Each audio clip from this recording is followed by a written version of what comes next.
Ambassador Han stood at the viewing window of the council station, his four eyes blinked slowly as he watched the small blue planet below, Earth the species to make contact with the Galactic Council. The ambassador was old. He had served the council for 300 years. He had seen many species join the galactic community. Some were peaceful traders, some were scholars, a few were warriors, but in all his years Han had never felt this strange feeling in his chest. It was something like fear, and he did not understand why. The humans had made first contact only 6 months ago. A human exploration ship had met a trading vessel near the outer rim.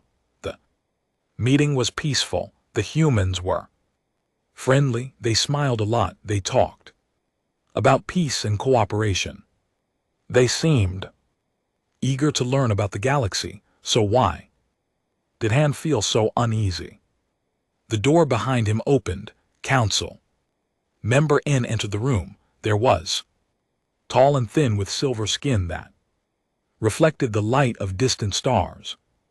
Her three-fingered hands were folded in front of her. The human delegation has arrived, she said. They brought their military representative, as we requested.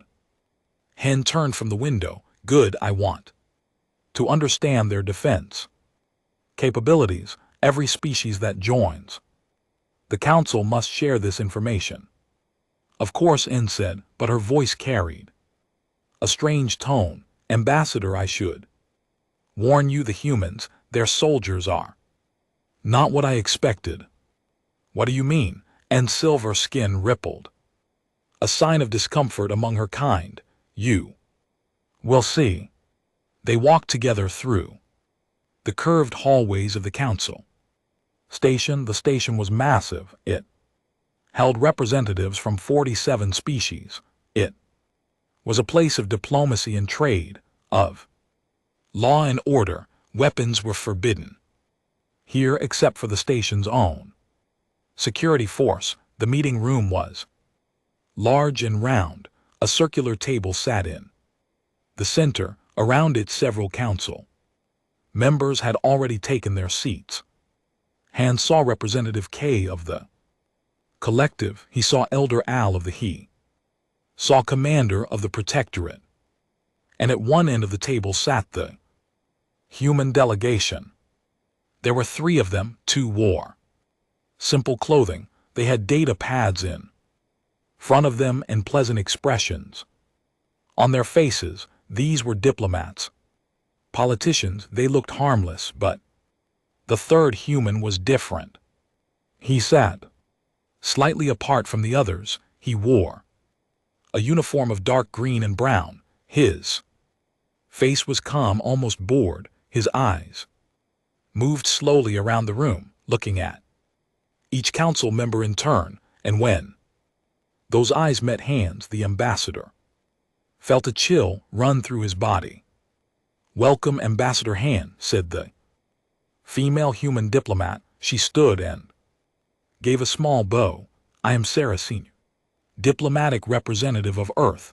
This is my colleague, and this is Sergeant Major Thomas Reed of the United Earth Defense Force. The soldier did not stand. He simply nodded once. Han took his seat across from the humans. He forced his voice to remain steady. Thank you for coming. As you know, the Council requires all member species to share basic information about their military capabilities. This is for mutual defense and cooperation.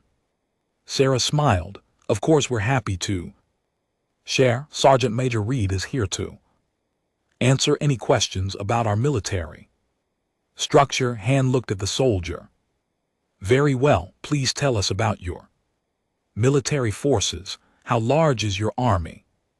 What is its structure? Reed spoke for the first time. His voice was low and rough, like stones grinding together. The United Earth Defense Force consists of approximately 12 million active Soldiers, we have ground forces, naval forces, air forces, and space forces. Each branch has its own command structure, but they all work together under a unified leadership. Elder Al leaned forward. There was ancient with wrinkled blue skin and clouded eyes, but his mind was still sharp. 12 million. That seems like a large number for a single planet. Earth has a population of 11 billion. Reed said 12 million is actually a small percentage. Commander made a sound of surprise. There was a warrior species. They respected military strength. How are these soldiers trained? How long does it take to prepare a soldier for combat? Basic training takes about 14 weeks. Reed said. After that, soldiers receive specialized training depending on their assignment: infantry, armor, artillery, medical, communications, intelligence. Each specialty requires additional training time. 14 weeks sounded confused. That is very fast. Our warriors train for 5 years before they are considered ready for battle. Reed showed no emotion. 14 weeks gives them the basics. They continue training throughout their entire career. A soldier never stops learning. Han studied the human carefully. There was something about the way he sat, something about the way his eyes never stopped moving. The ambassador had seen predators before. He had met species that hunted and killed to survive. But this human was different. He was not a predator that killed for food. He was something else entirely. Tell me, Sergeant Major, Han said slowly. You are a regular soldier, yes? Not a special unit or elite force. Reed's lips twitched. It might have been a smile. I am regular infantry, ground forces, nothing special, nothing special. N repeated quietly. Her silver skin rippled again. You said you have specialized soldiers, Elder Al said. What did you call them? Special forces. What makes them different from regular soldiers like yourself? Sarah shifted in her seat. She looked uncomfortable. Perhaps we should discuss that another time. The sergeant major is here to explain our standard military. It's fine, Reed interrupted. He looked at the council members. His eyes were calm, patient. Regular soldiers like me are trained to fight. We learn to use weapons, to follow orders, to work as a team. We can operate in different environments. We can adapt to different situations. We are trained to survive. He paused. Special forces are trained to do things that regular soldiers cannot do. They operate behind enemy lines. They complete missions that are considered impossible. They are trained to endure pain that would break normal soldiers. They are trained to keep fighting when their bodies should have stopped working. The room was silent. Commander Scales had changed color. They were now a pale gray. Among this was a sign of deep unease. You say regular soldiers can adapt to different environments. What do you mean? Humans can fight in extreme heat or extreme cold. Reed said we can fight in jungles, deserts, mountains, or swamps. We can fight underwater. We can fight in space. We can go without food for weeks if necessary. We can go without sleep for days and still function. That is impossible, Kay said. The representative was shaking. His species was known for their need for strict routines. They required exactly 8 hours of sleep every day or their bodies would shut down. No species can survive without sleep for days. Humans can, Reed said simply. It is not pleasant. It causes damage over time, but we can do it. Han's hands were trembling. He gripped the edge of the table to hide it. Sergeant Major, you say that you are a regular soldier, a normal soldier. You are not part of these special forces. No, Ambassador, I am just regular infantry. And how long have you served? 23 years. In that time, have you seen combat? Reed was quiet for a moment. I have fought in 7 different conflicts. I have served in 42 combat operations. I have been wounded 11 times. Elder Al made a choking sound. 11 times. Wounded, and you are still able to serve. Humans heal, Reed said. Some wounds leave scars, some cause permanent damage, but we can repair much of what is broken, and even with injuries we can continue to fight. Commander stood. Suddenly, his chair scraped against the floor. I must be honest with you. Humans, your species is concerning. They are warriors we have fought for thousands of years, but what you describe is beyond what we thought possible. Sarah raised her hands in a calming gesture. Please understand, we come in peace. Earth has no desire for conflict. With the Council, we want to be friends and partners. I believe you said. His voice was strained. That is what concerns me. You speak of peace while bringing a soldier who describes warfare beyond our understanding. What would you be like if you wanted war? The room fell silent. Again, Han finally spoke. Sergeant Major Reed, I would like you to tell us about a battle you participated in, a recent one. Can you describe what happened? Reed thought for a moment. 3 years ago, I was part of a force sent to remove a rebel group from a mountain region. The rebels had taken over several mining facilities. They had hostages. They had fortified positions in the mountains. How many soldiers were in your force? Han asked. 400. And how many rebels? Intelligence estimated around 2,000. Commander hissed. You were outnumbered 5 to 1. That is a losing situation. We won. Reed said. The operation took 11 days. We moved through the mountains at night to avoid detection. We survived on minimal supplies. We climbed terrain that was considered impassable. On the final day, we attacked from 3 directions at once. The rebels were not prepared for an assault from the mountain peaks above them. How many of your soldiers were lost? Elder Al asked. 12 killed, 37 wounded. The Council members looked at each other. Their faces showed shock and disbelief. You defeated 2,000 enemies while being outnumbered 5 to 1, Kay said slowly. You lost only 12 soldiers, and you say, this is normal. This is what regular soldiers do. It was a successful operation, Reed said. We had good intelligence, good leadership, and good soldiers. Nothing special. Nothing special. N repeated again. Her voice was barely a whisper. Ambassador Han leaned back in his chair. His 4 eyes studied the human soldier. 23 years of service, 11 wounds, 7 conflicts, and he called himself nothing special. Sergeant Major Han said carefully, if you are a regular soldier and you can do these things, what can your special forces do? Reed looked at him.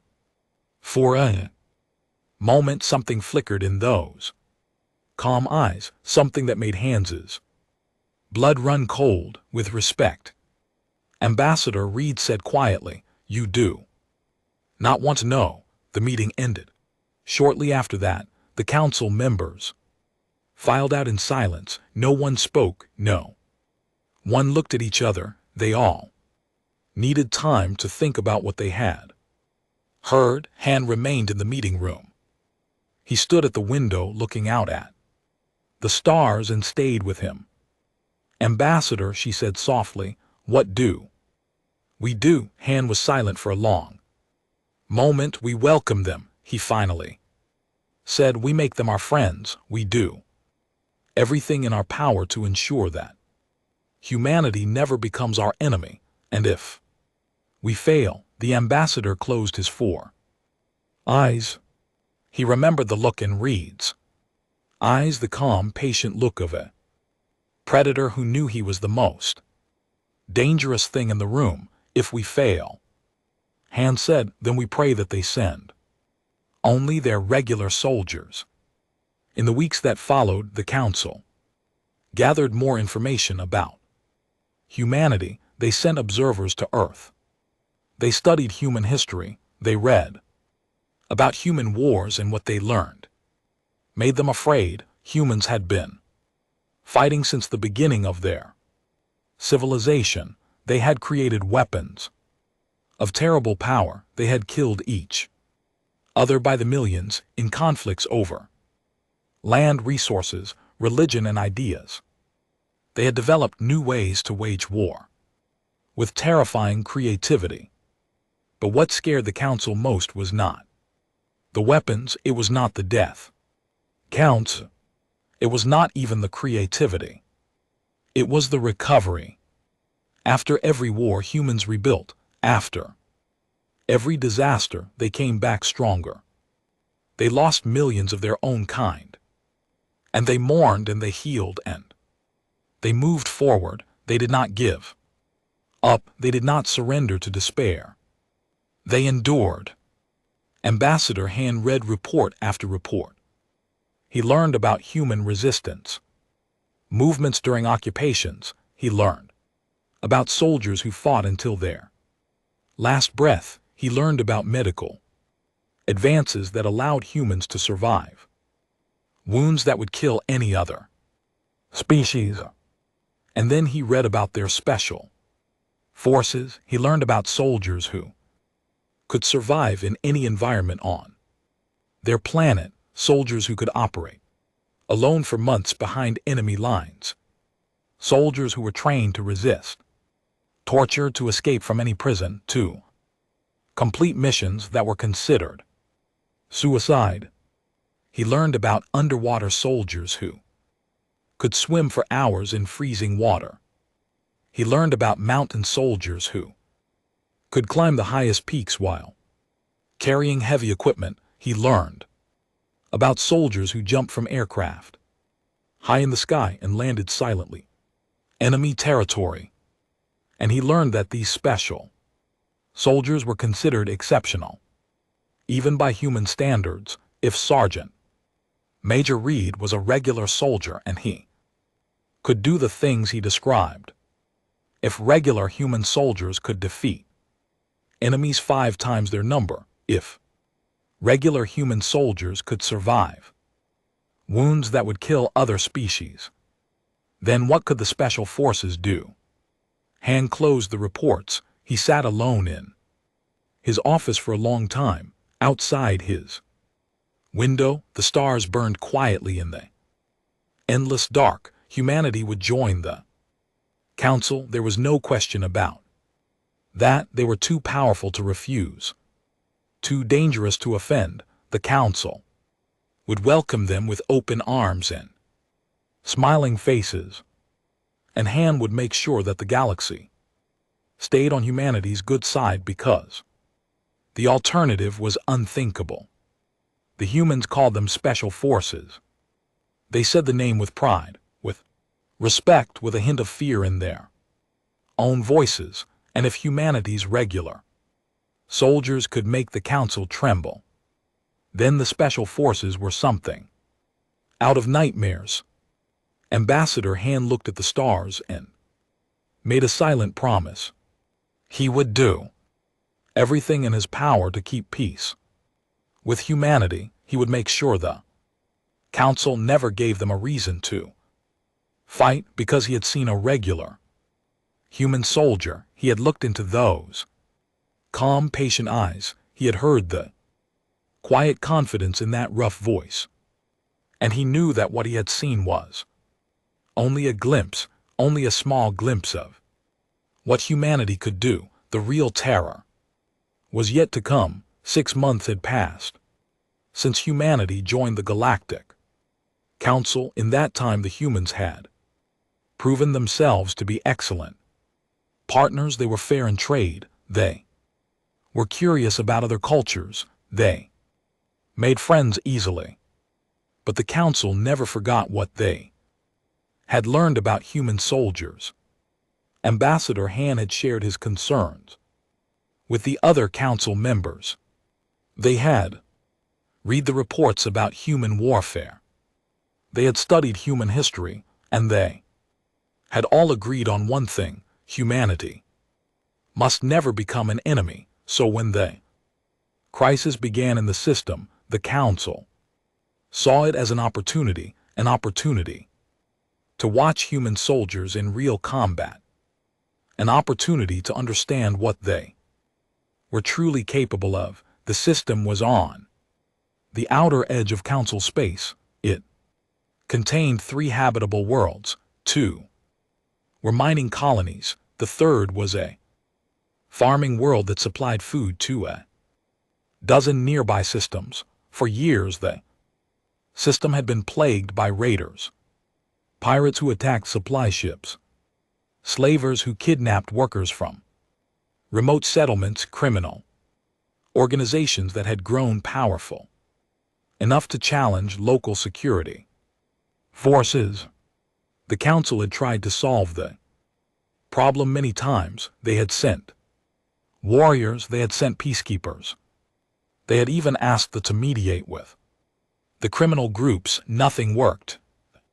Raiders were too well organized. They knew the system too well. They had hidden bases in asteroid fields and abandoned space stations. Whenever Council forces attacked one base, the raiders would disappear and strike somewhere else. It was Elder Al who suggested asking the humans for help. They are new to the Council, he said at the emergency meeting. They want to prove themselves, and from what we have learned, their military might succeed where ours have failed. Commander disagreed. We do not know enough about human capabilities. Sending them into a combat situation could be dangerous. Dangerous for whom? Asked quietly. For the humans or for us? The room was silent. Ambassador Han stood slowly. His 4 eyes looked around at the assembled Council members. We will ask the humans for assistance. We will request a small force, nothing large, just enough to observe their methods, and if they succeed, Kay asked, then we will have solved the problem. Han paused. And we will understand our new allies better. And if they fail? Han did not answer. In his heart, he did not believe failure was possible, not after what he had seen. In Sergeant Major Reed's eyes, the humans agreed to help immediately.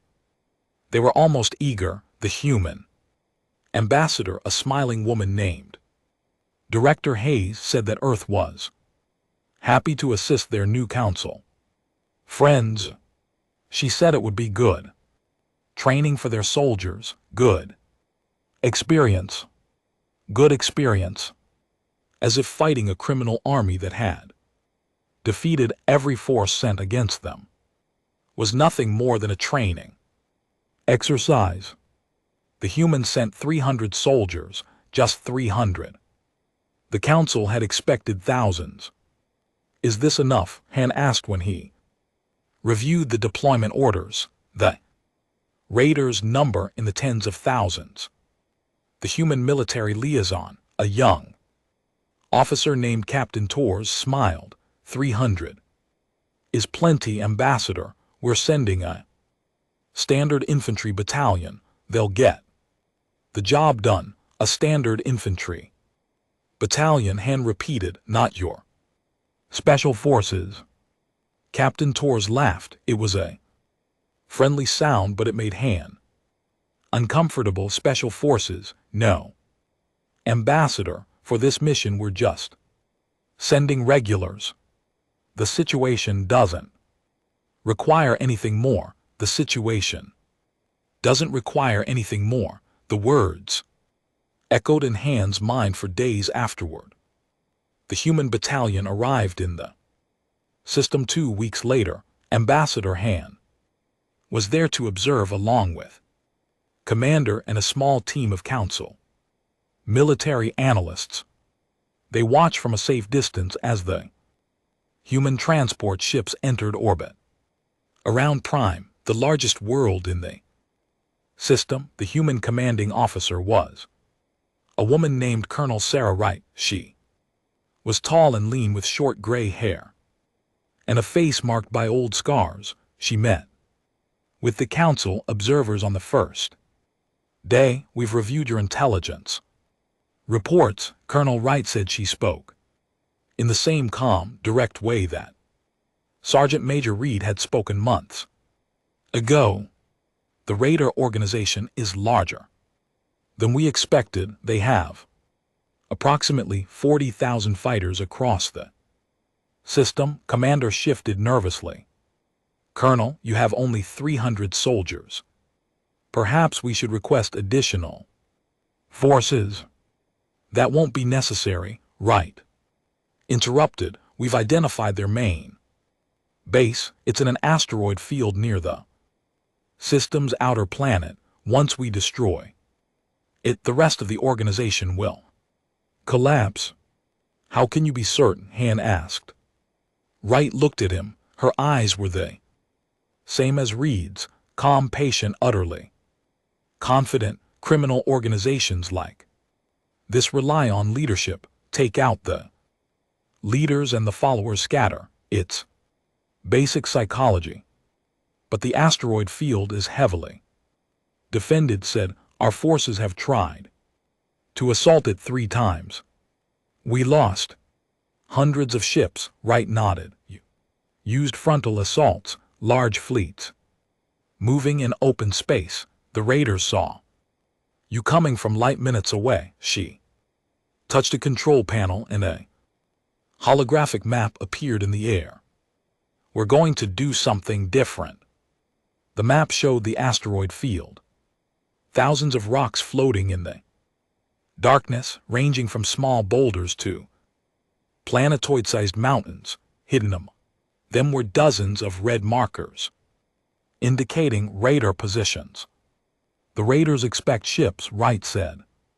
They expect an attack from outside the asteroid field. They don't expect an attack from inside. Han studied the map. I do not understand. How can you attack from inside? You would have to get your soldiers into the asteroid field without being detected. Wright smiled. It was not a friendly smile. That's exactly what we're going to do. The operation began 3 days later. Ambassador Han watched from a command ship positioned far outside the asteroid field. The council observers had been given access to the human communication channels. They could hear everything that was happening, but for the first 12 hours there was almost nothing to hear. The human soldiers had been deployed in small pods. Each pod held 10 soldiers. They had been launched toward the asteroid field from different angles, using nothing but their own momentum to drift through space.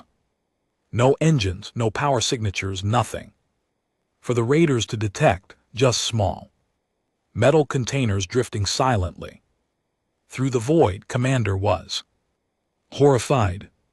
They're traveling through open space in those tiny containers for 12 hours. The cold alone should kill them. Captain Torres, who was serving as the human liaison on the command ship, shook his head. The pods are insulated, and humans can survive in cold environments for extended periods. Soldiers have thermal suits, but 12 hours without moving, without communication, in complete darkness. Tor shrugged. They're trained for it. As Han watched the tactical display, he saw the tiny dots that represented human pods slowly entering the asteroid field. They spread out, each one heading toward a different radar position. Then the waiting continued for another 6 hours. Nothing happened. The human soldiers drifted deeper into the asteroid field. They passed within meters of radar patrol ships. They floated past defense platforms and sensor stations, and no one detected them. At hour 18, Colonel Wright's voice came over the communication channel, a single word: execute. Then everything changed. The first explosion lit up the asteroid field like a small sun. A radar fuel depot hidden inside a hollowed-out asteroid vanished in a ball of fire. Then another explosion and another. Within minutes, a dozen radar positions were burning. The communication channels filled with panic voices, raiders screaming for help, commanders demanding information, ships trying to launch without knowing where the attacks were coming from. And through it all, the human soldiers moved. Hen watched the tactical display in amazement. The tiny blue dots that represented human squads were moving through the asteroid field like ghosts. They appeared, destroyed a target, and vanished again before the raiders could respond. How are they moving so fast? Demanded. The asteroids are kilometers apart. They cannot possibly cover that distance on foot. Captain Torres was watching the display with a small smile. They're not on foot, Commander. They're using thruster packs, short bursts of propulsion, then coasting in zero gravity. The soldiers trained for years to master movement in environments like this. But the raiders have ships. They have thousands of fighters. Ships are a disadvantage in an asteroid field. Tor said, too big, too easy to see, too hard to maneuver. Our soldiers are small and fast. They can hide behind any rock, change direction in an instant. The raiders can't hit what they can't find. A raider voice came over the captured communication channel. The alien was screaming in terror. They're inside the station. They're everywhere. Where did they come from? Where? The transmission cut off. Han felt his heart's pounding in his chest. He had 4 hearts like all. Right now all 4 were racing. The battle lasted 8 hours. 8 hours of chaos. 8 hours of explosions and gunfire and terrified screams. 8 hours of human soldiers moving through the asteroid field like shadows, destroying everything the raiders had built over decades. When it was over, the raider organization no longer existed. Their main base was destroyed. Their leaders were dead. Their fleet was scattered. The survivors fled the system and never returned, and the humans lost 4 soldiers. 4 soldiers out of 300. Ambassador Han sat in the command ship for a long time after the battle ended. He stared at the tactical display, watching the blue dots that represented human squads slowly return to their transport ships. Commander was pale. His scales had turned almost white. He had not spoken a word in hours. Finally, Han turned to Captain Torres. This was a standard infantry battalion, he said slowly. Regular soldiers, not special forces. That's right, Ambassador. They destroyed an army of 40,000 with only 300 soldiers. Yes, sir. Han's 4 eyes closed. He felt tired and afraid. Captain, I need to ask you something. I need an honest answer. Of course, Ambassador. If the Council ever, if we ever made a mistake, if we ever did something that made humanity angry, something that made You consider us enemies. Han opened his eyes and looked directly at the human. Officer, what would happen, Captain? Torres was quiet for a moment. His expression was unreadable. Ambassador, he said finally, I hope we never have to find out. The report that Han sent to the council was classified. At the highest level, only the senior members were allowed to read it. It described the battle in detail, the planning, the infiltration, the precision attacks, the complete destruction of an enemy force that had defeated every council military sent against them. But the most important part of the report was the conclusion. The humans sent regular soldiers, Han wrote, 300 standard infantry troops. They were not specialists, they were not elites, they were the equivalent of what we would consider basic military personnel. And they won a battle that should have been impossible to win. I have seen the reports about human special forces. I have read about their capabilities, but I did not truly understand what that meant until now. If regular human soldiers can do what I witnessed today, then their special forces are beyond anything the council can imagine. My recommendation is clear. We must maintain our friendship with humanity at all costs. We must never give them a reason to fight against us. We must never under any circumstances make them our enemy, because if we do, we will not survive. The council read the report. Silence. They discussed it in closed sessions. They debated and argued and worried. In the end, they all agreed with Han's conclusion. Humanity was welcomed as a full partner.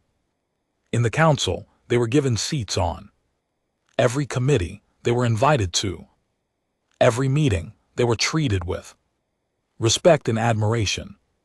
And fear, always fear, because the council had seen what regular human soldiers could do. They had watched 300 humans destroy an army of 40,000. They had seen the calm efficiency of soldiers who treated warfare as just another job. And they knew that somewhere out there, on that small blue planet called Earth, there were soldiers who made the regulars look ordinary. Special forces. The council never asked about them directly. They never requested demonstrations or information.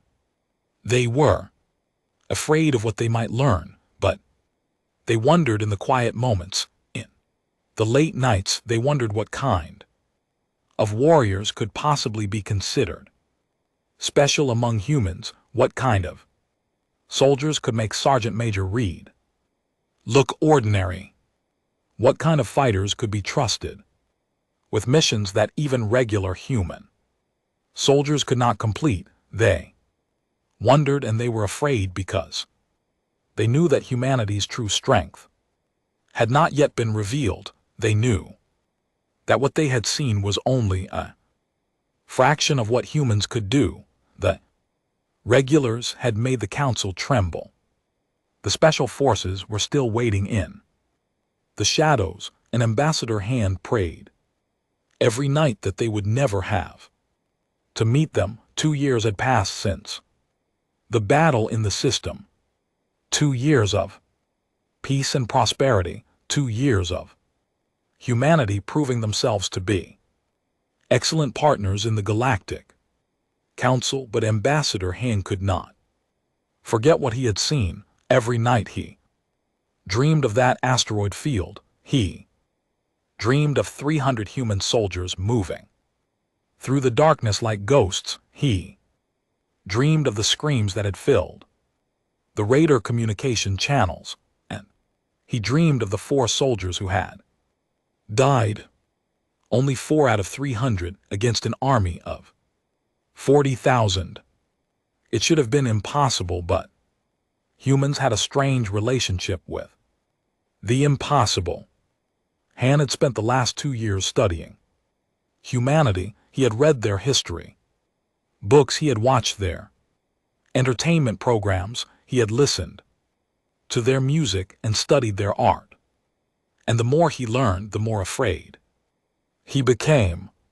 Human history was written in blood. Century after century of warfare, nation against nation, brother against brother.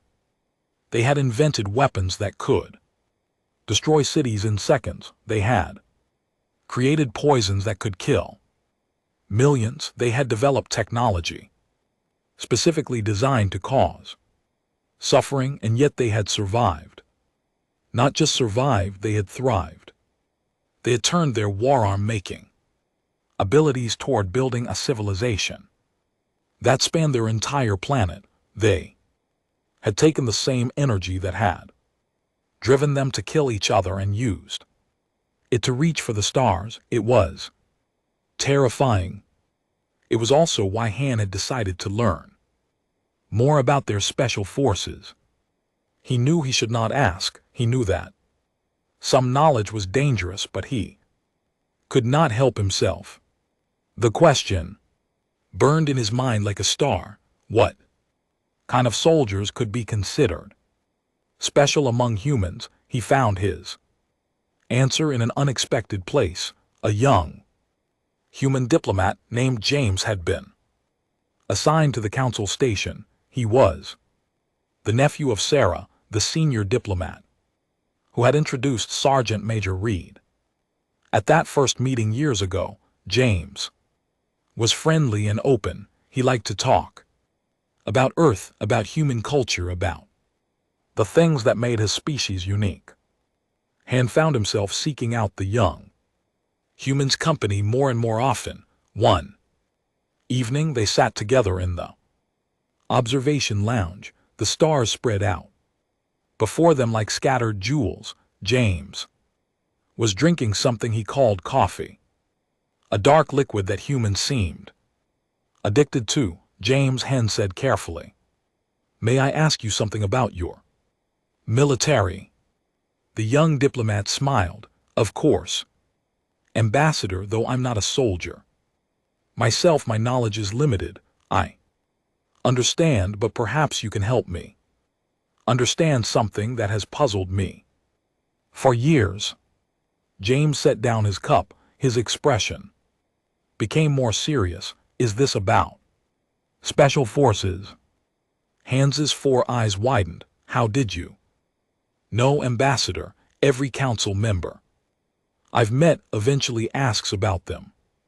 It's like a what's the expression? An elephant in the room. Everyone knows about them. Everyone is afraid of them.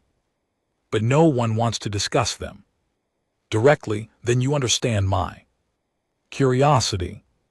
James was quiet for a moment. He looked out at the stars. "Ambassador, I need to explain something about human culture. We have a concept called, well, there's no direct translation. We call it the tip of the spear. I do not understand. A spear is a weapon, a long pole with a sharp point. When you use a spear only, the tip actually touches the enemy. The rest of the spear, the shaft, the grip, provides support and power, but they never make contact." Han considered this. "You are saying that your regular soldiers are the shaft and special forces are the tip, in a way. Regular soldiers are important. They're the foundation of our military. They hold territory, defend positions, and fight in open battles. Without them, we couldn't project power anywhere." James picked up his coffee again. "But special forces are different. They're designed for specific missions, missions that regular soldiers can't complete." "What kind of missions?" James was quiet for a long time. When he spoke again, his voice was lower, more careful. "Ambassador, I'm going to tell you something that's not classified, but most humans don't talk about openly. It's considered uncomfortable. I appreciate your honesty. Special forces exist to do the things that civilized societies don't want to acknowledge. They go places that regular soldiers can't go. They do things that regular soldiers can't do, and they do it without support, without backup, sometimes without anyone even knowing they were there. James looked directly at Han. His eyes were serious, no longer the cheerful young diplomat. Something harder lay beneath.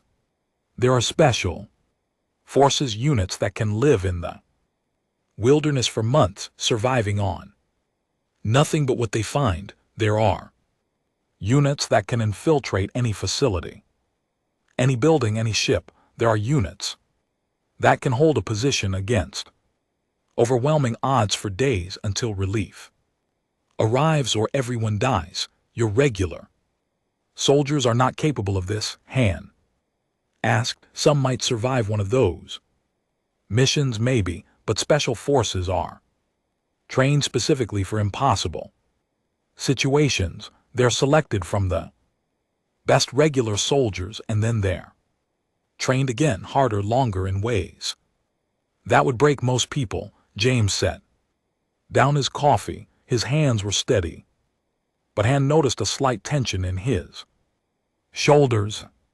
The selection process alone kills some candidates, not from enemy action, from the training itself. Humans push their bodies so hard that sometimes they simply stop working. They die from training. Sometimes, not often, we try to prevent it, but special forces training is designed to find the limits of human endurance, and sometimes people discover their limits the hard way. Han felt cold. His four hearts were beating faster. What happens to those who survive the training? James smiled. It was not a pleasant smile. They become something else, something more than regular soldiers, something more than what most humans could ever be, something more than human. No, Ambassador, something completely human, something that shows exactly what our species is capable of when we push ourselves to the absolute limit. The young diplomat stood. He walked to the window and looked out at the stars. My grandfather was special forces, he said quietly. Green Berets. He fought in 3 wars before he retired. He never talked about what he did, not to my grandmother, not to my mother, not to anyone. But one night when I was young, I asked him what made special forces different from regular soldiers. I was curious like you. I wanted to understand. James turned to face Han. His face was pale in the starlight. He told me that regular soldiers fight wars. They follow orders, complete objectives, and come home. Special forces don't fight wars. They fight in the spaces between wars, the dark places, the forgotten missions, the operations that never happened. He said that every special forces soldier carries a weight, the weight of knowing what they've done, the weight of secrets they can never share, the weight of being capable of things that most humans couldn't even imagine. Han's voice was barely a whisper. What things? James was silent for a long moment. When he spoke, his voice was steady. Ambassador, my grandfather was the gentlest man I ever knew. He taught me to fish. He helped me with my homework. He cried at my mother's wedding. And he also killed 73 people during his career, not in battle, one at a time, silently in the dark, because that was his job. The observation lounge was silent. The stars burned cold and bright outside the window. Han did not know what to say. 73 people, one at a time. The young diplomat's grandfather, a gentle man who taught his grandson to fish, had ended 73 lives. and he was one soldier out of thousands. Ambassador James said softly, "Do you understand now why we don't talk about special forces, why the Council's fear is not just accepted but expected?" Han nodded slowly. Regular soldiers are warriors, they fight and kill in battle. But they're still part of normal society. They come home, raise families, and live regular lives. Special forces are different. They exist in a different space, a darker space. They're the ones who do the things that have to be done, the things that let regular people sleep safely at night. And they carry that weight forever. James returned to his seat. He picked up his coffee with hands that trembled slightly. "My grandfather died 10 years ago, peaceful death, old age, but in his last days he told me something I've never forgotten. He said, the galaxy doesn't know about us yet. They've seen our regular soldiers and they're afraid. Good, that fear will keep them from doing anything stupid, but if they ever see what our special forces can do, if they ever push us far enough that we have to send them, then there won't be a galaxy left to be afraid." Han stared at the young diplomat. The words hung in the air between them like a death sentence. "Your grandfather said that a galaxy." He was exaggerating, probably hopefully. James' smile was thin and unconvincing. "But the principle is real. Special forces exist for one purpose, to do what regular soldiers cannot do, and regular human soldiers can already do things that terrify the Council. So ask yourself, Ambassador, if our regulars can destroy armies of 40,000 with 300 soldiers, what can our special forces do?" Han had no answer. After that night, the ambassador began to collect information about human special forces.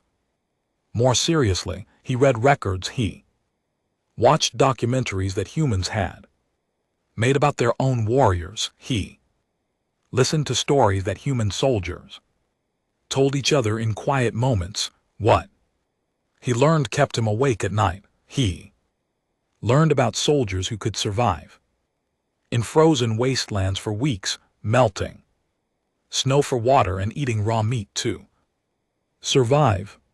He learned about swimmers who could stay underwater for hours using special equipment, infiltrating enemy ships and installations without ever being seen. He learned about warriors who could jump from aircraft at incredible heights, falling through the sky for minutes before opening their parachutes, landing silently behind enemy lines. He learned about soldiers trained to resist torture, not just endure it, resist it, to give false information under the most extreme pain, to protect their secrets even when their bodies were being destroyed. And he learned about the missions, hostage rescues that seemed impossible, assassinations of heavily protected targets, sabotage operations behind enemy lines that changed the course of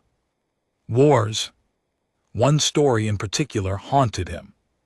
During a human conflict long ago, a small team of special forces soldiers had been sent to destroy communications facility. The team was compromised. They were surrounded by thousands of enemy soldiers. Escape was impossible.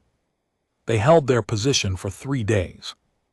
3 days of constant fighting. 3 days without sleep, without food, without hope of rescue. They fought until their ammunition ran out. Then they fought with knives. Then they fought with their bare hands. When human reinforcements finally arrived, they found 2 survivors out of 12. Both were severely wounded. Both had continued fighting even after injuries that should have killed them. The enemy had lost over 500 Soldiers, Han read that story 3 times. He could not believe it. 12 soldiers against thousands.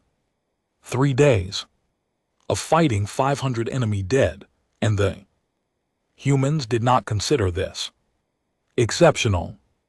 They called it a difficult mission. They gave medals to the survivors and buried the dead with honor. Then they moved on to the next operation. Because for human special forces, the impossible was just another day at work. Ambassador Han requested a meeting with the full council. It was time to share what he had learned. The meeting room was full. Representatives from all 47 member species had gathered. They sat in their chairs watching the ambassador with curious eyes. "Thank you for coming," Han said. His voice was steady, but inside he was trembling. "I have spent the last 2 years studying humanity. Specifically, I have been researching their military capabilities. I believe it is time to share my findings." He touched a control, and a holographic display appeared above the table. It showed images of human soldiers in various environments: mountains, deserts, oceans, space. We all know about human regular soldiers. We have seen them in action. We know what they can do. The images changed. New soldiers appeared. These looked different, harder, more focused. Their eyes held something that made even the holographic images feel dangerous. These are human special forces. They represent the pinnacle of human military capability. Ham began to explain. He talked about the selection process, the training, the missions. He shared stories and statistics and records, and as he spoke, he watched the council members' faces change. Commander Scales went from gray to white to almost transparent. Elder Al closed his eyes and seemed to another century. Kay was shaking so badly that his chair rattled against the floor. When Han finished, the room was silent. Finally, and spoke. Her voice was barely a whisper. "Ambassador, are you telling us that these special forces soldiers are real, that humans actually have warriors capable of these things?" "Yes, and the regular soldiers we feared, the ones who destroyed the raiders, they are considered ordinary by human standards." "Yes, then the special forces are." Han nodded slowly. "The special forces are what humans become when they truly try, when they push themselves to the absolute limit of what their species can achieve." The room was silent for a long moment. Then Commander stood. His legs were unsteady. "I move that we immediately increase all defensive measures at the borders of human space, not to threaten them, to protect ourselves in case we accidentally offend them." "Seconded," said Elder Al. "Thirded," said Kay. The vote was unanimous. As the council members filed out, Ambassador Han remained at his seat. He looked at the holographic images still floating above the table. Human special forces, the best of the best, the tip of the spear, and somewhere out there they were training, preparing, waiting for missions that regular soldiers could not complete. Han hoped the council would never give them a reason to come, because now he understood something fundamental about humanity. Their regular soldiers were enough to make the galaxy tremble. Their special forces were enough to make the galaxy kneel. And if humanity ever truly went to war, if they ever unleashed everything they had, there would be nothing left to fight, nothing at all. The distress signal reached the council station on a quiet morning. Ambassador Han was in his office reviewing trade reports when his communication device screamed with Emergency alerts. Within minutes he was rushing toward the council chamber. The room was chaos. Holographic displays showed tactical data from multiple sources. Council members were shouting over each other. Security officers ran back and forth with urgent reports. Elder Al stood at the center of it all, his ancient face grave. Silence, he commanded. The room fell quiet. Ambassador Han, thank you for coming. We have a crisis. What happened? Al gestured toward the main display. A star system appeared. One of the outer colonies. Han recognized it immediately. A world his own people has been invaded. Al said a fleet appeared 3 hours ago. Unknown origin, unknown species. They have blockaded the planet and begun landing. Ground forces. Han felt his forehead stop. Has a population of 8 million. How large is the invasion force? Commander answered. His voice was grim. Initial estimates suggest 200 warships in orbit. Ground forces number approximately 100,000.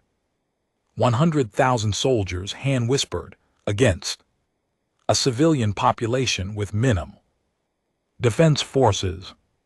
The planetary militia numbers around 2,000. And said softly, they will be overwhelmed within hours. Who are they? Invaders. Where did they come from? We do not know, Al admitted. The species matches no records in our database. They appeared from beyond the outer rim. They sent no communication, no demands. They simply attacked. Han's mind raced. His people, 8 million. Men, women, children under attack by an unknown enemy. What forces can we send? He demanded. Checked his data pad. Nearest council fleet is the 3rd fleet, 18 warships. They can reach in 6 days. 6 days. The peacekeeping force is closer, 3 days, but they only have 12 ships, not enough to challenge 200 enemy vessels. Han felt despair wash over him.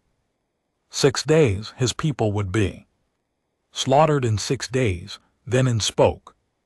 There is another option. The room fell silent. Everyone knew what she was going to say. The humans have a patrol fleet near the border. 4 ships. They could reach in 18 hours. 4 ships against 200. Shook his head. That is suicide. It is the only force that can arrive in time. Han looked at the display hung in space, surrounded by red markers indicating enemy vessels. His was dying, and the only hope was 4 human ships. Contact the humans, he said. Request immediate assistance. The human response came within minutes. Captain Maria Santos of the United Earth Defense Force appeared on the communication screen. She was young, barely 30 by human standards, with dark hair pulled back tightly and eyes that burned with intensity. We received your distress call, she said. My patrol group is already changing course for we'll arrive in 17 hours. Captain, Han said carefully, the enemy has 200 warships. You have 4. We are not asking you to fight alone. We are asking you to protect the civilian population until reinforcements arrive. Santos smiled. It was not a comforting smile. Ambassador, I understand the situation. My orders are clear. We will engage the enemy and protect until council forces arrive. Captain, the mathematics. Ambassador Santos interrupted gently. My great-great-grandfather was at a place called Thermopylae. 300 soldiers against an army of hundreds of thousands. They held for 3 days. She paused. I have 4 ships and 1,600 sailors. Will hold for 6. The communication ended. hands.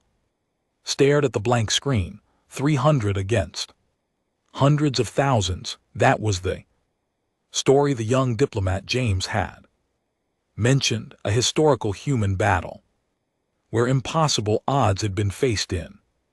And now this human captain was comparing her situation to that legend, 4 ships against 2006, 1,600 humans against 100,000 enemy soldiers. It was madness, it was impossible. It was very, very human. The human patrol group arrived at 17 hours later, just as Captain Santos had promised.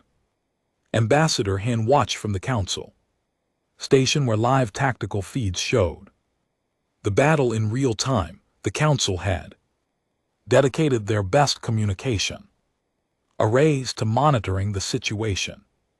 The 4 human ships dropped out of faster than light travel at the edge of the system. The enemy fleet immediately detected them. 200 warships turned to Phase 4 on the surface of the fighting had already begun. Enemy ground forces had landed in 3 major cities. The militia was fighting desperately, but they were losing ground by the hour. 8 million civilians huddled in shelters, waiting for rescue, waiting for 4 human ships. Captain Santos's voice came over the communication channel. It was broadcast to the council station and to every receiver on the planet. People of, this is Captain Maria Santos of the United Earth Defense Force. Help is here. Hold on. Then she gave orders to her small fleet. All ships execute battle plan. Sierra break into pairs. 1 pair goes high, 1 pair goes low. We're going to split their fleet. Commander watching from the council station shook his head in disbelief. She's attacking with 4 ships. She's not attacking, and said quietly, she's making them react. The human ships moved with shocking speed. They split into pairs and raced in opposite directions, curving around the planet at angles that seemed to defy physics. The enemy fleet hesitated, then they split as well, sending ships to intercept each human pair. And that was when things became interesting. The human ships were small destroyers by human standards. Each carried minimal weapons compared to the massive enemy warships, but they were fast, incredibly fast, and they were piloted by humans. Captain Santos's ship danced through enemy fire like it was made of light. She dodged missiles that should have been unavoidable. She slipped through gaps in the enemy formation that should not have existed. And every time she moved, she drew more enemy ships away from the planet. What is she doing? Demanded. She cannot defeat them. Why is she fighting? She's not trying to defeat them, Han said. Slowly, understanding dawned in his mind. She's trying to buy time. Every enemy ship chasing Santos was a ship not bombing the planet. Every missile fired at the human destroyers was a missile not killing civilians. Every moment the enemy fleet was distracted was a moment the militia could regroup.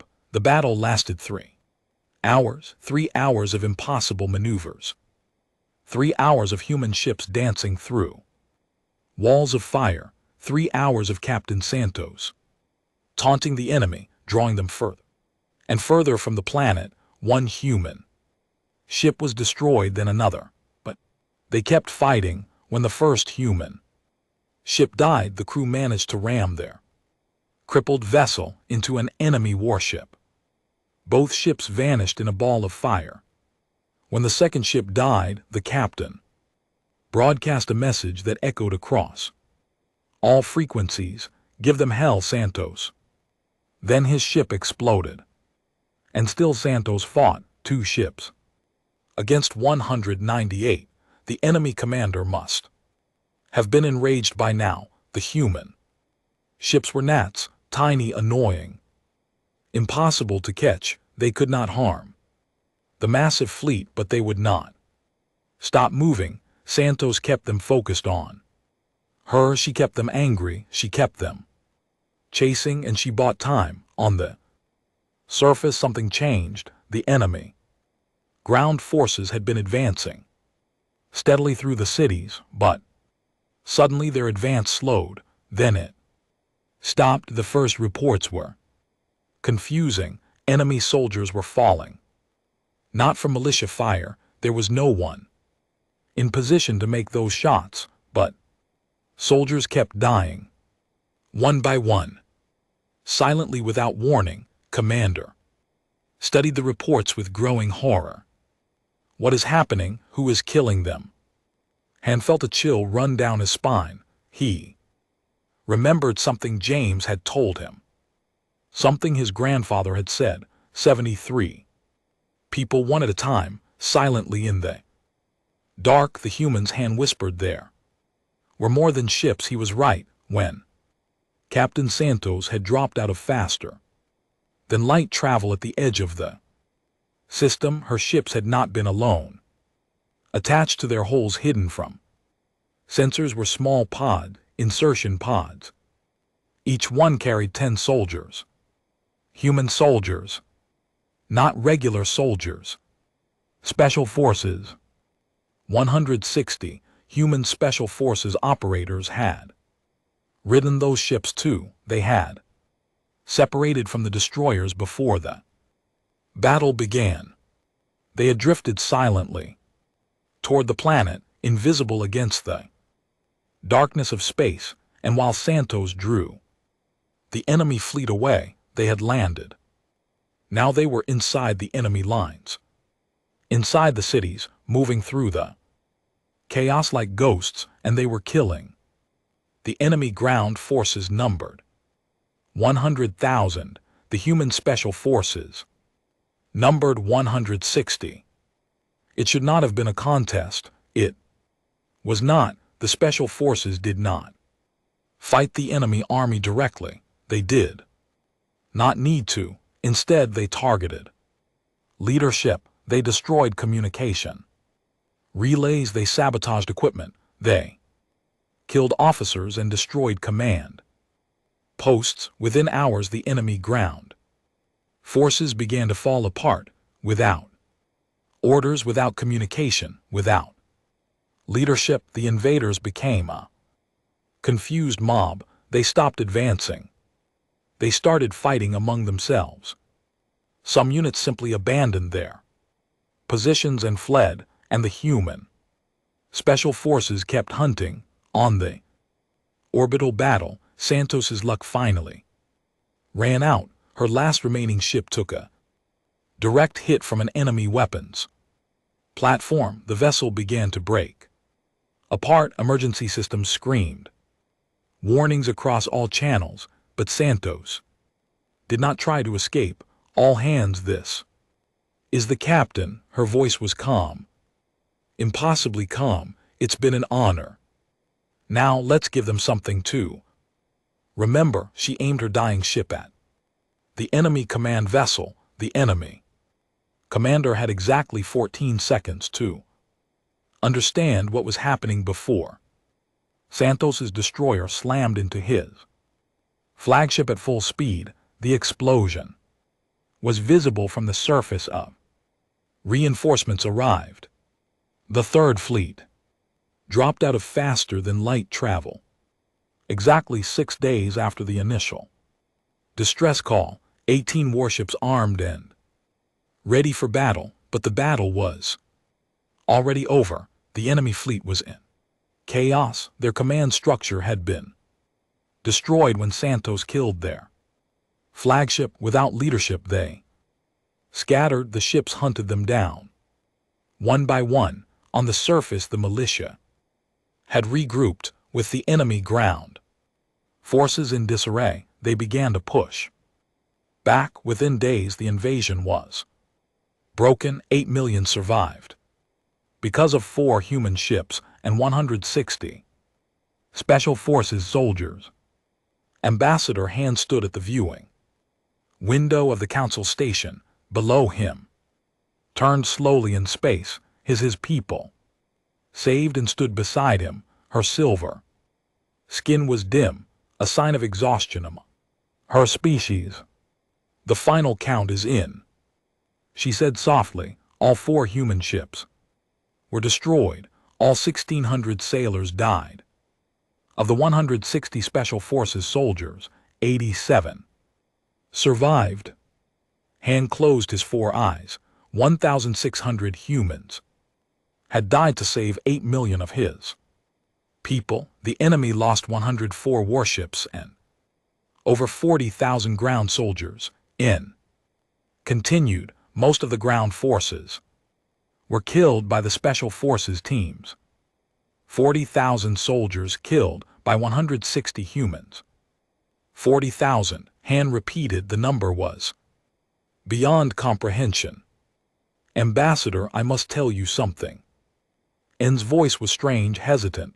I reviewed the Special Forces mission reports, the ones that survived, submitted detailed accounts of their operations, and they listed their actions as routine, standard infiltration and disruption tactics, nothing exceptional. Han opened his eyes. He turned to look at his colleague. Nothing exceptional. Those were their words. They said the mission was challenging, but within normal parameters. They recommended some minor tactical adjustments for future operations. They killed 40,000 enemy soldiers. They saved a planet, and they called it routine. And nodded slowly, her silver skin rippled with unease. Han turned back to the window. He stared at for a long time. Finally he spoke. When I first met Sergeant Major Reed, he told me that he was nothing special, just regular infantry. And when I asked what Special Forces could do, he said I did not want to know. He was right. Han placed one hand against the cold glass of the window. 1,600 humans died to save my people. They did not hesitate. They did not bargain. They simply came and fought until they were dead. And the Special Forces, 160 soldiers against 100,000, they called their mission routine. What are these creatures, and what kind of species produces warriors like this? The ambassador was quiet for a long moment. I do not know, she finally admitted. But I am grateful they chose to be our friends. Han nodded slowly. As am I. As am I. The council held a memorial service for the fallen humans. Every member species attended, even species that had never met a human came to pay respects. Captain Maria Santos was awarded the council's highest honor. Her name was inscribed on the memorial wall at the center of the station alongside the greatest heroes in galactic history. Special Forces soldiers who survived were offered honors as well. They refused. We don't fight for medals, one of them said, a quiet man with gray eyes and a face marked by old scars. We fight because it needs to be done. Han watched the ceremony from the back of the room. He watched the human soldiers stand in silence, their faces unreadable. He watched them accept condolences with simple nods and brief words, and he understood something important. The council had feared the regulars. They had trembled at the thought of what Special Forces could do. But they had missed the most important thing. Humans did not fight for conquest. They did not fight for glory. They did not fight because they enjoyed killing. They fought for each other. 1,600 sailors had died to buy time for 160 soldiers. Those soldiers had fought against impossible odds to save 8 million people they had never met. That was humanity's true power, not their weapons, not their training, not their impossible endurance, their willingness to sacrifice everything for others. Ambassador Han left the memorial service with new understanding. Humanity was not just a species of warriors, they were a species of protectors, guardians, defenders of those who could not defend themselves. And if the galaxy ever faced a true threat, an enemy that endangered all life, humanity would be there. They would fight, they would die, and they would never ever give up. That was what made them special. That was what made them human. 5 years after the Battle of Ambassador Han received an unusual invitation. The message came directly from Earth's military headquarters. It was addressed to him personally, along with several other senior council members. The message was simple: you are invited to observe a joint training exercise between Council forces and the United Earth Defense Force. This will include a demonstration of various human military capabilities. We believe this will strengthen the bonds between humanity and the Council. Han read the message 3 times, a demonstration of human military capabilities. After everything the Council had seen, after all the reports in battles and impossible victories, the humans wanted to show them more. Part of him wanted to refuse. He had seen enough, he understood enough. The fear that lived in his hearts was already deep and permanent. But another part of him, the part that had driven him to study humanity for years, want to know more, needed to know more. He accepted the invitation. The exercise was held on a moon called Base near Earth's solar system. It was a barren world covered in gray dust and ancient craters. The humans had built a military training facility there, one of their largest. Han traveled to the base along with Commander Elder Al and In. They were greeted by a human general named Michael Torres, the father of Captain Torres, who had served as liaison during the operation years ago. General Torres was old for a human. His hair was white and his face was lined with age, but his eyes were still sharp, and he moved with the confident grace of a lifelong warrior. "Welcome to base," he said. "We're honored that the Council has accepted our invitation. We hope this exercise will help you understand humanity better. We are grateful for the opportunity," Han replied carefully, "though I must confess some nervousness. We have already seen much of human military capability." Tor smiled. It was a knowing smile. "Ambassador, you've seen humans fight. Today you'll see how we prepare a fight. There's a difference." The exercise began. The next morning, the Council observers were taken to a viewing platform overlooking a massive training area. Below them, thousands of human soldiers were engaged in various activities. Some practiced hand-to-hand combat, others ran obstacle courses that would have killed most species, others fired weapons at distant targets with terrifying accuracy. "These are regular soldiers," Torres explained, "infantry mostly. They're in the middle of their advanced training cycle." Commander watched a group of humans climb a vertical wall using only their hands. "They make it look easy. It's not. That wall is 30 m high. If they fall, they'll break bones, maybe die. Then why do they do it? Because someday they might need to climb something similar in combat. Better to learn here where we can help them if they fail than in the field where failure means death." The observation continued. Han watched humans swim through freezing water, crawl through mud under live fire, and march for hours. Under heavy loads, he watched them practice urban combat in mock cities, built specifically for training. He watched them learn to treat wounds on their own bodies while still fighting. "This is regular training," Elder Al asked. His voice was weak for normal.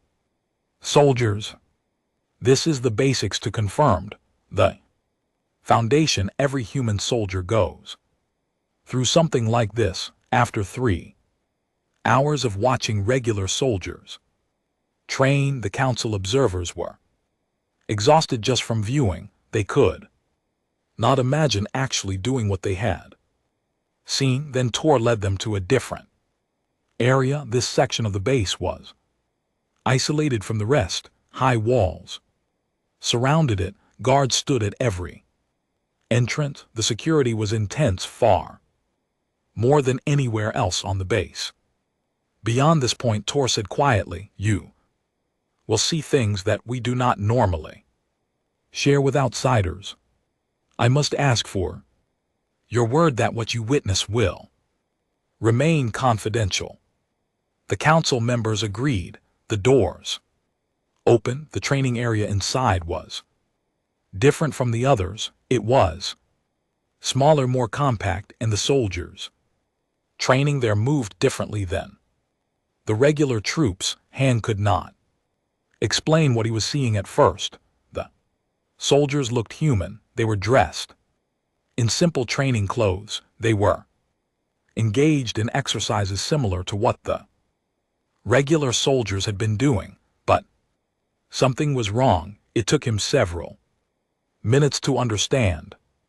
The regular soldiers had been impressive. They had moved with skill and determination, but they had also shown signs of effort, strain on their faces, sweat on their bodies, occasional stumbles or mistakes. These soldiers showed none of that. They moved like machines, perfect form, perfect timing. No wasted motion, no visible effort. Soldier would run through an obstacle course that had challenged regular troops for minutes and completed in seconds without breathing hard. Another soldier practiced hand-to-hand combat against 3 opponents simultaneously. He defeated all 3 in under 10 seconds, moving so fast that Hans's 4 eyes could barely track him. A third soldier hung from a bar by one hand, doing pull-ups with a weight attached to his body. He did not count. He did not strain. He simply moved up and down like a machine designed for exactly that purpose.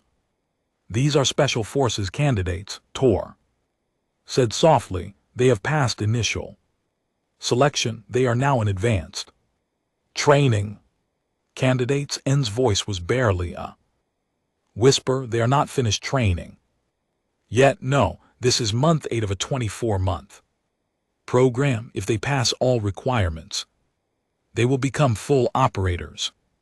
Commander made a strangled sound. "What requirements remain? What else could possibly be left to teach them?" Tor did not answer immediately. He watched the training with an expression that Han could not read. "The physical part is almost complete," he finally said. "The remaining 16 months focus on other skills: infiltration, intelligence, languages, technology, psychology.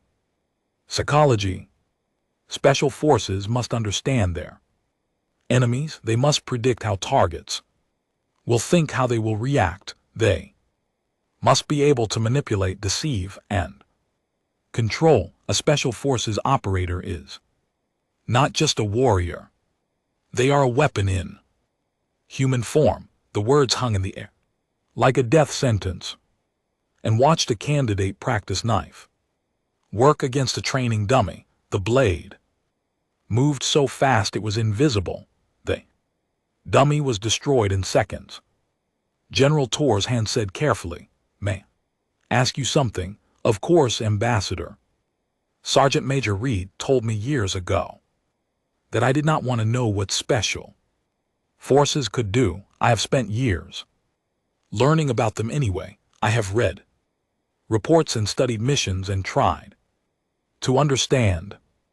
But I realize now that I have never actually seen them operate, not truly.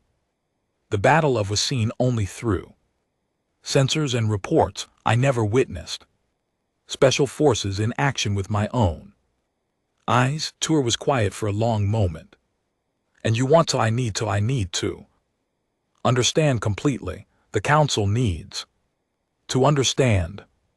The general studied the ambassador for a long time, then he nodded slowly. Follow me. They walked deeper into the training facility, past more guards, through more security doors, into an area that felt different, heavier.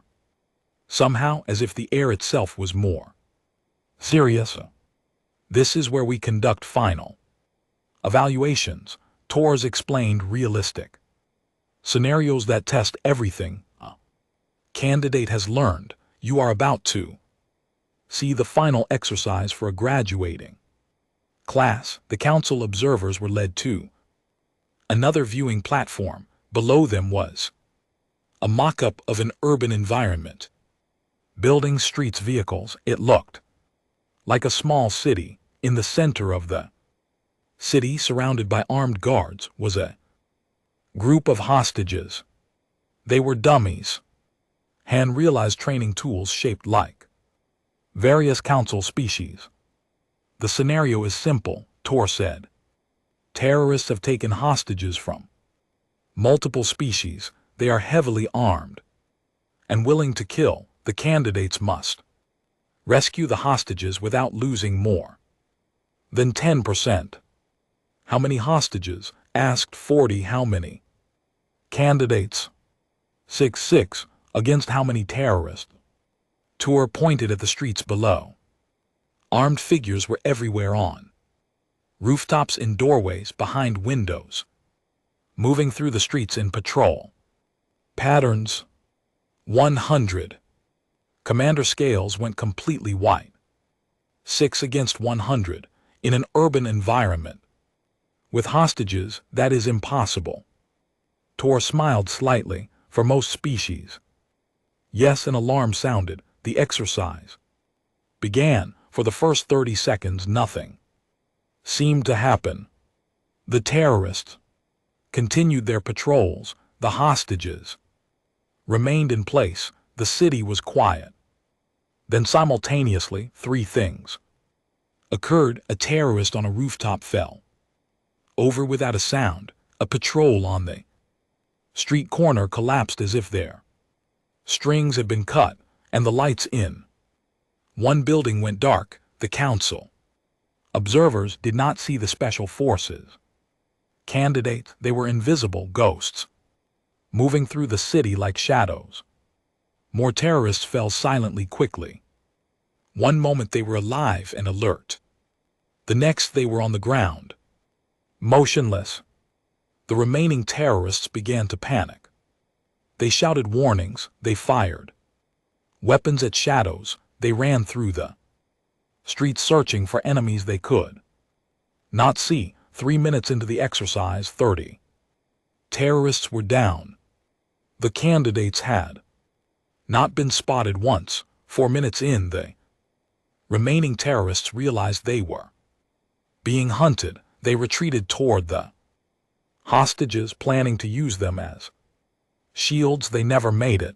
The candidates appeared from nowhere. 6 human soldiers materialized in the street like demons summoned from darkness. They moved faster than Hans's eyes could follow. The fight lasted 11 seconds. When it was over, 64 more terrorists were on the ground. The candidates had taken no injuries, not a scratch. The hostages were freed. Not a single one was harmed. 6 soldiers against 100 terrorists. 100% success rate. The alarm sounded again. The exercise was complete.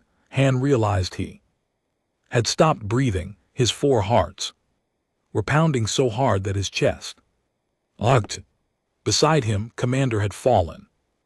To his knees, Elder Al was weeping. Silently, N's silver skin had gone. Completely dull, that Tor said quietly. Is what special forces can do. The council observers remained at base for 2 more days. They watched more training, they spoke with more soldiers. They tried to understand what they had witnessed. On the final evening, General Tor's invited Han to his office for a private conversation. Ambassador Tor said, I know you have many questions. I will answer what I can. Han was silent for a long moment. His mind was still processing everything he had seen.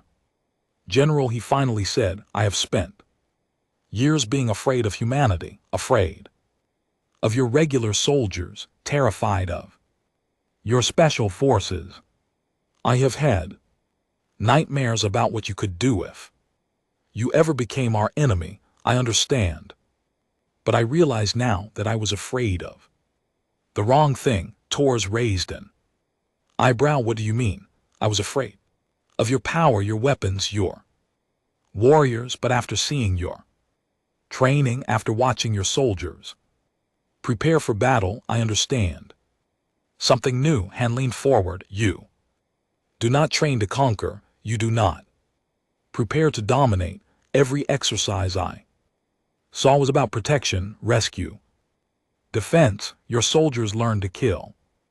Yes, but they learned to kill so that others may live. The special forces exercise 6 soldiers against 100 enemies. They could have simply killed everyone, but instead they focused on the hostages. They made sure not a single innocent was harmed.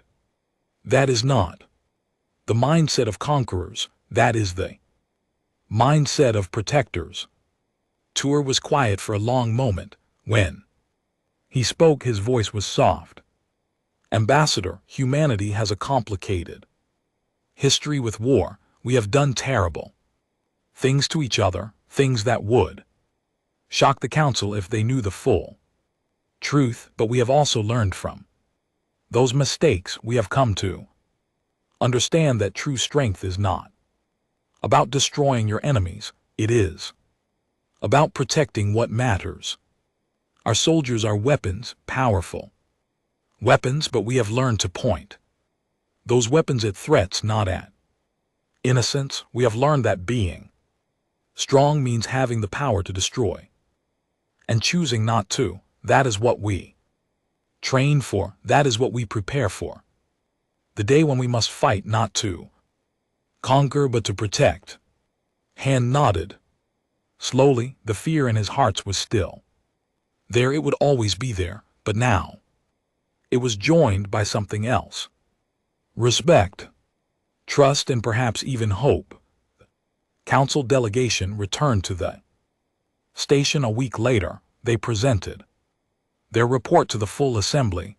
HN spoke for 2 hours. He described everything he had seen, the regular soldiers, the training, the special forces candidate, the exercise. When he finished, the council chamber was silent. Finally, Elder Al spoke. Ambassador Han, what is your recommendation? Han stood tall. His 4 eyes looked around at the assembled representatives of 47 species. My recommendation is simple. We should stop being afraid of humanity. Murmurs rippled through the chamber. I do not mean we should forget what they are capable of. We should never forget. Humanity has the power to destroy us. All their regular soldiers can defeat armies. Their special forces can eliminate threats that would overwhelm any other species. But we should remember why they have this power: not to conquer, not to dominate, but to protect. Humanity has proven themselves again and again. They destroyed a criminal empire that threatened our trade routes. They sacrificed their lives to save 8 million of my people. in countless small ways. They have shown that they stand with the Council, not against it. They called their special forces special because they can do things other soldiers cannot, but I believe they are special. For a different reason, they represent the best of what humanity can be. Strong enough to destroy, but wise enough to protect instead. We should not fear humanity, we should be grateful that they chose to be our friends, and we should work to ensure that friendship lasts forever. The vote was unanimous. Humanity was officially recognized as a full partner in the Galactic Council with all the rights and responsibilities that entailed. Human ambassadors were given permanent seats on every committee. Human ships were integrated into Council defense fleets. Human soldiers trained alongside warriors from a dozen species. And the fear that had once dominated the Council's perception of humanity slowly transformed into something else. Respect, admiration, and in time, genuine friendship. Years later, when Han was old and near the end of his life, he was asked to speak at the anniversary celebration of humanity's joining the Council. He stood before representatives from hundreds of species, far more than the original 47. As the Council had grown under human partnership. When I first met humanity, he said, his voice strong despite his age, I was terrified. I met a soldier named who told me he was nothing special, just regular infantry. I spent years learning that what humans consider regular would be exceptional by any other standard. I spent years understanding that their special forces were beyond anything the galaxy had ever seen. But I also learned something more important. I learned that humanity's true strength is not in their weapons or their training. It is in their hearts. They fight not because they love war, but because they love peace. They kill not because they enjoy death, but because they want to protect life. They sacrifice themselves not for glory, but for others. That is what makes humanity special. That is why they are the greatest allies the Council has ever known, and that is why I am proud to call them friends. The chamber erupted in applause. Human delegates stood side by side with Council members from 100 different species. They cheered and clapped and celebrated the friendship that had transformed the galaxy. In the back of the chamber, unnoticed by most, a small group of human soldiers watched the celebration. They wore simple uniforms with no medals or decorations. Their faces were calm and patient. Their eyes missed nothing. Special forces watching, protecting, ready, because that was what they did. That was what they had always done, and that was what they would continue to do as long as the galaxy needed them. The humans called them special forces. The Council had once feared them. Now they simply trusted them, and that trust, built on years of sacrifice and protection and friendship, was the strongest force in the galaxy. Stronger than any weapon, stronger than any army, stronger than fear itself. That was humanity's true gift to the stars, not destruction, protection, and a promise that as long as humans drew breath, they would stand between the innocent and the darkness. Always, forever, without hesitation, without fear, because that was what it meant to be human. That was what it meant to be special.